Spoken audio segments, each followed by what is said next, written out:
vector by adding these three vectors together, d plus c plus a.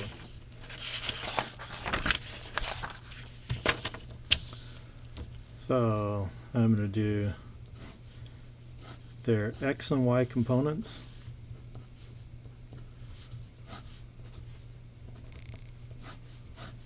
and then I'm going to get their totals, and then I'm going to get the should have made my lines longer. The resultant,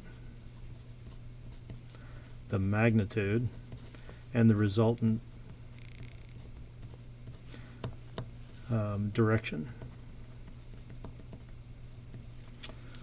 So D is just, move this up a little bit. D is just 1, 2, 3, 4, 5 in the y direction and 0 in the x. C is 1 in the x, negative 3. A is 3 in the x, 0. So the totals, 1 plus 3 is 4. 5 minus 3 is 2. And so there. So now if I want to represent this, even without drawing my vectors, I know that the resultant, I guess I could call this, instead of totals, I'm going to say it's the resultant components. So what I have here is the components of vector D and the component vectors of C. So I can resolve C into these two separate components, or I could add these components and get C. So these are the two components of the resultant, so I'm going to put them back together. So I've got x is 4, go 4 to the right, and then y is 2, so I go 2 up, and this is the resultant. So the magnitude of that is just going to be the square root of 4 squared plus that. So it's the square root of 20, and square root of 20 is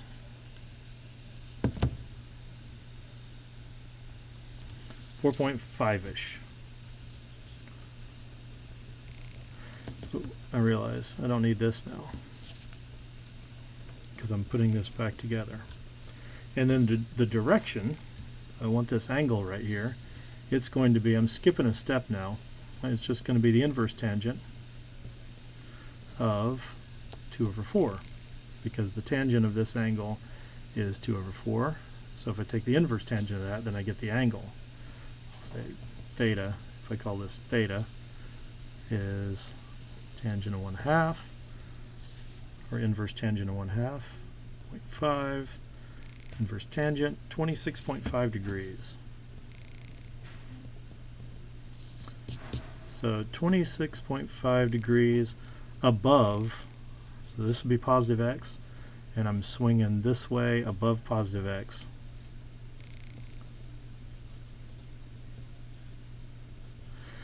Now I could just subtract that from 90, and that would give me 63.5, and I could say 63.5 to the right of positive y.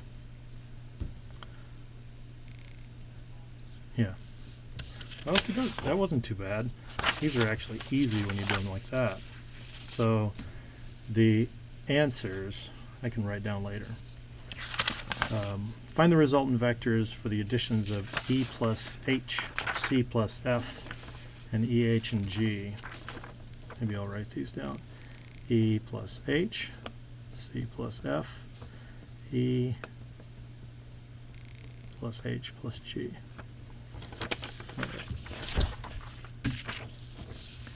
So I'll do E plus H.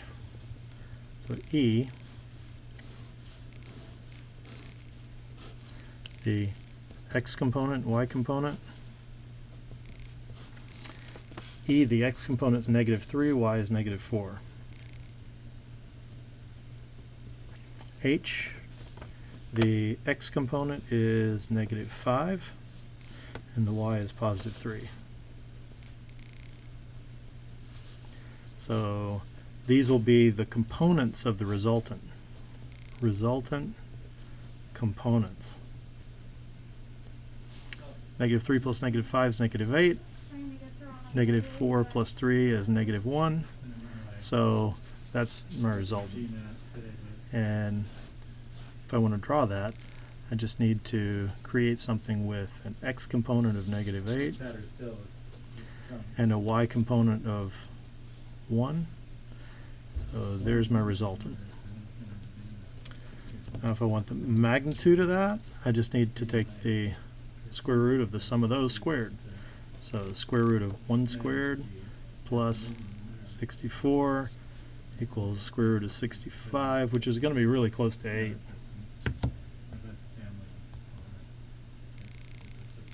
.06, let's call it 8.1.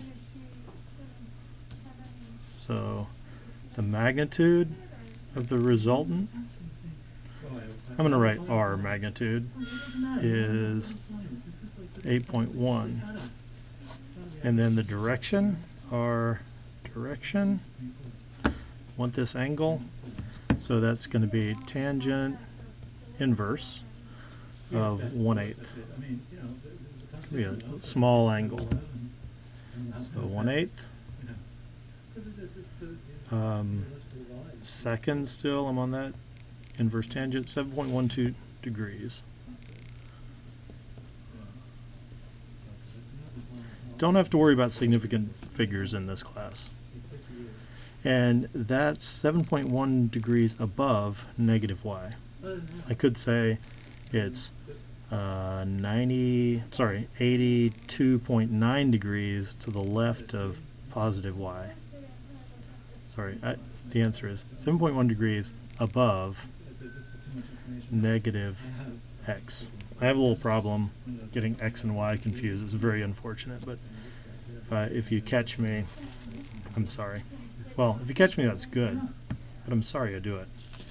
All right, C plus F. So C,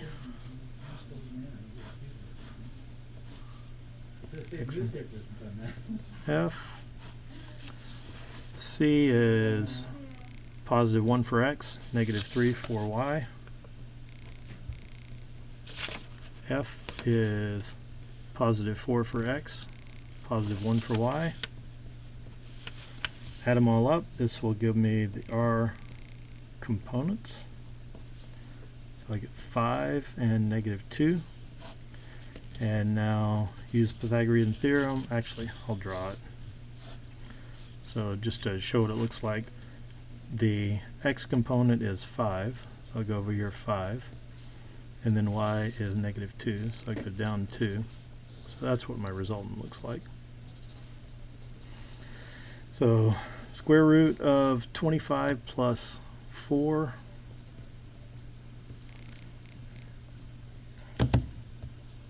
29 square root 5.4-ish. So the magnitude of the resultant is 5.4. And now for the angle, that's going to be the inverse. So this angle theta.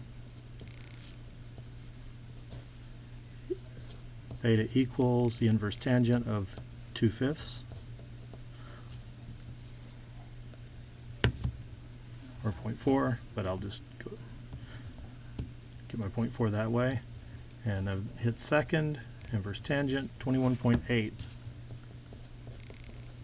degrees. So our direction equals 21.8 degrees, and this is below positive x.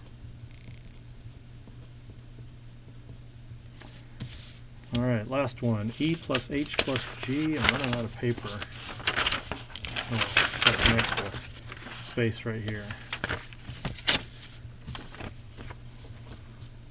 E, H, G.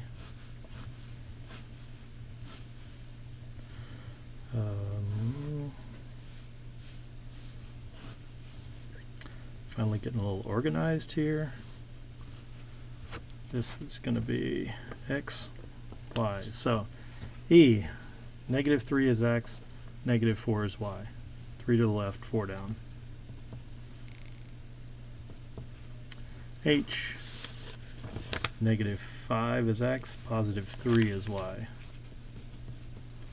And G, negative 2 is x, y is 0. No. So these are the resultant. When I add them all up, I get a resultant with these components. Negative 3, so that's negative 8, negative 10. And this is negative 1. So I'm going to do the y first, just for the heck of it. So the y component would be this, and then the x component would be, whoa, I'm going to make my y component smaller, just so I can have these proportional. So there's my y, that's 1 down, and then the x is 10 to the left. So, oh, really small angle here. And this resultant, that's going to be right about 10. So the resultant magnitude is going to be the square root of 1 squared plus 10 squared, so it's the square root of 101, which is virtually 10. But I'm not going to write 10. I'll write 10.05 just because we know it's not the same. And then the direction, it's going to be a really small angle. I'm looking for, actually, the way I'm doing this is going to be a really big angle. So if that's theta, that's a very large angle. And theta is going to equal the inverse tangent of 10 over 1, which should be quite large. 10 over 1 is 10, inverse tangent, 84.2 degrees.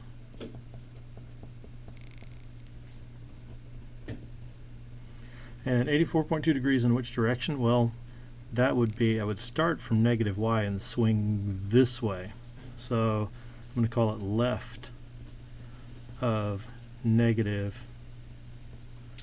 y. Now you could call it clockwise from negative y. Clockwise, counterclockwise, those are really kind of better, I think. An angle doesn't really sweep left to right, it sweeps in a circle. So there we go. That's it. Not too bad.